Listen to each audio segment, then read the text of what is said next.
Now, let's bring in investigative border reporter for the Daily Caller, Jennie Taer. Jennie, lots of stuff happening with border issues in the United States, and it's affecting my old hometown of New York City.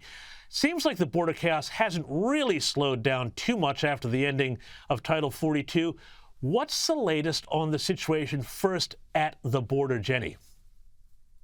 So the latest at the border is that encounters are largely down when it comes to those crossing illegally. And this is something that the Biden administration has kind of taken this victory lap over in the last few days, that there's been a really significant drop. One of the reasons that is because the Biden administration has sought to legalize migrants before they come into the U.S. So they created what's known as CBP-1. It's an app that has been used for a while for cargo and other legal border crossings, things for, trade and things like that. So migrants are coming now through that process in numbers up to about 40,000 a month. On top of that, we're still seeing large numbers of migrants crossing the border, upwards of 2,300 a day. So it's something that's still a crisis level, and what many would constitute that, many former officials and even current officials. And it's also something that's still pretty is shaking up Border Patrol agents. So tell me about this app here. So you're telling me now, if an Australian wants to go to the U.S., they go online and they get an online visa. Is this basically a visa for illegal immigrants? So basically what it does is it allows migrants to apply for an appointment at a port of entry if they are present in Mexico. Now, the app has been fraught with issues.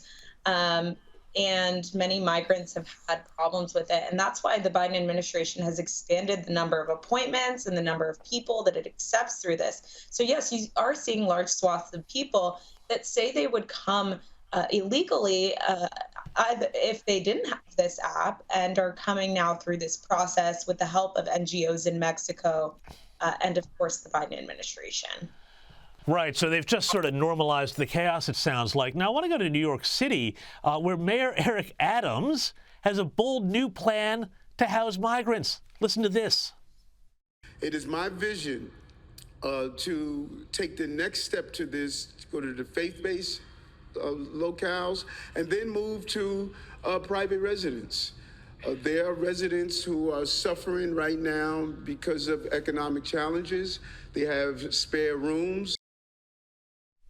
So Eric Adams seems to be suggesting that New Yorkers might want to take a migrant and put him on their sofa. What do you make of how bad this crisis is? Because I also know that they're now going to be housing them in fire stations is another thing that I've heard. Jennie, how overwhelmed is New York City? Right. The situation in New York City is absolute chaos. For a while, they were even reportedly considering using Rikers Island to house some migrants. Now, a few months ago, this was kind of a quiet operation, but Eric Adams was already starting to transport migrants out of the city. And it wasn't even up until this point. He was busing them all the way to basically the northern border. And I actually observed many of them cross illegally into Canada after this. This has been going on for months now. And I think it takes us back to the message that people like Texas Governor Greg Abbott, a Republican, is trying to send to these Democratic mayors and governors of these sanctuary states and cities, which is look at what we're dealing with on the border and take some of your words and experience what you're inviting to your cities and states. And that's kind of what's happened here. And that's kind of what you were discussing in your last segment about what's happened in California and with DeSantis and all of these different things. And so speaking of California, Democrat Governor Gavin Newsom took a jab at Ron DeSantis on Monday, calling for kidnapping charges against DeSantis after more groups of migrants were dropped off in Sacramento. I mean, this is really just the lowest of political plays here, isn't it? Yeah, it's interesting how this has all played out, and I'll kind of walk your audience through it. But basically, these transports have been kind of this political football that, again, Republicans have been sending migrants to Democratic sanctuary cities where, migrants are largely safe from a lot of federal law enforcement supervision. And so the issue here is that, DeSantis has sent flights to California. For a few days, he didn't say he did it. The migrants arrived, and Newsom had to scramble with his localities and with the state to figure out what to do with these people and figure out where they came from. And he was saying at the time that it was from Florida.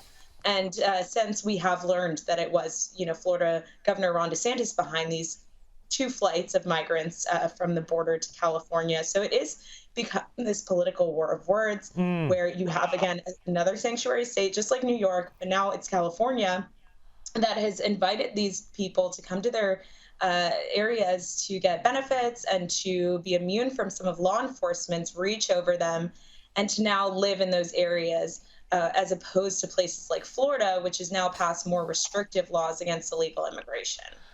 Well, Jennie, you know what they say, if you build the sanctuary city, they will come. Thank you so